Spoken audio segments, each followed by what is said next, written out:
हम ये मान रहे हैं कि 15 तारीख तक निपट जाएगा, लेकिन अगर कोई बचता है तो हम 400 करवा रहे हैं कि 400 में हम 15 से पहले उसको निपटा देंगे, इतना हम कर सकते हैं। देखिए ये आगरा हम भी बेच चुके हैं, पहले आप भी बेच चुके हैं, ठीक है, आपकी नीयत में 1% भी हमें कोई शक नहीं है, लेकिन शेड्यूल होता है ऊपर से, और ऊपर के आदेश की आपको पालना करनी पड़ती है।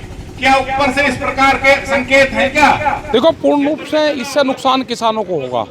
ये धीरे धीरे मंडियां बंद होंगी, क्योंकि मंडी के बाहर बगैर टैक्स की खरीद होगी। तो हमने सरकारों को ये कहा है कि मंडी के अंदर भी टैक्स फ्री होना चाहिए।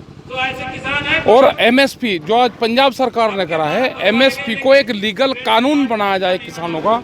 एक ये देश में पहला किसानों के लिए कानून होगा कि जो लीगलाइज, जिसको अधिकार होगा पूर्ण रूप से। अब आप मंडी के बाहर अगर देखोगे तो 1100, 1200 और 1300 रुपये में बाजरे की खरीद होगी। यहाँ कम से कम आ रहे हैं हम तो एमएसपी पर खरीद तो हो रही मंडी के अंदर। तो ये जब तक मिनिमम सपोर्ट प्राइस सरकारों को पूर्ण रूप से एक अधिकार किसानों को देना पड़ेगा, और यही हमारी एक बड़ी डिमांड है। और 3 बिल में नुकसान होगा आने वाले टाइम पे। बिजली के रेट जिस तरह से बढ़ रहे, फर्टिलाइजर के बढ़ रहे हैं, और कॉन्ट्रैक्ट फार्मिंग को भी एक साथ साथ ये लेकर आ गए हैं, तो उससे किसानों को नुकसान होगा। ये कंपनियां आने वाले टाइम पे किसानों की ज़मीनें खरीदेगी, इन ज़मीनों को पूर्ण रूप से बंजर करेगी। जो उनका पूरा टारगेट है वो हम सब लोगों को पता है पूर्ण रूप से। एमएसपी तो बिल्कुल खत्म नहीं होगा। नहीं, एमएसपी पे खत्म नहीं होगा तो खरीद तो नहीं करने का। नहीं, एमएसपी से खरीद ये अडानी और अंबानी से करेंगे।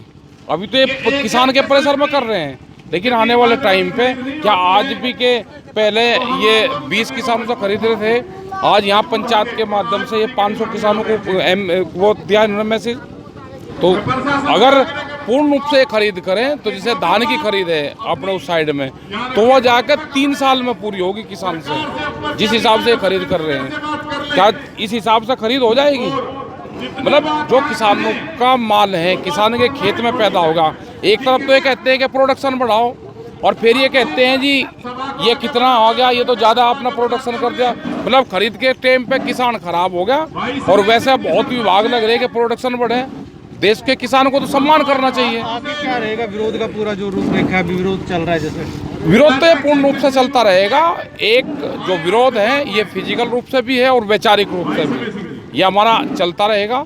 और सरकार को एमएसपी पे कानून बनाना पड़ेगा पूरे देश में। जब ये बन जाएगा तो किसान को इसका लाभ मिलेगा। रात के अंधेरे में अपने जान को जोखिम में डालकर पानी दिया, और फिर उस अनाज को तैयार किया। तरह से जो बिजनेस चौपट हो गया है, उससे मैं अपने आप को किसी तरह रिकवर कर पाऊं, उसलिए अनाज पैदा किया। सरकार ने एक काला कानून लाकर थोप दिया कि 20 मन से ज्यादा अनाज नहीं खरीदेंगे। ये कहाँ का न्याय?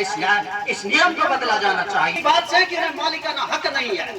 जब वो किसान अपना अनाज पैदा किया उसने, और जब वो रजिस्ट्रेशन के लिए गया तो उस रजिस्ट्रेशन करने पर मैं कहाँ जाऊं?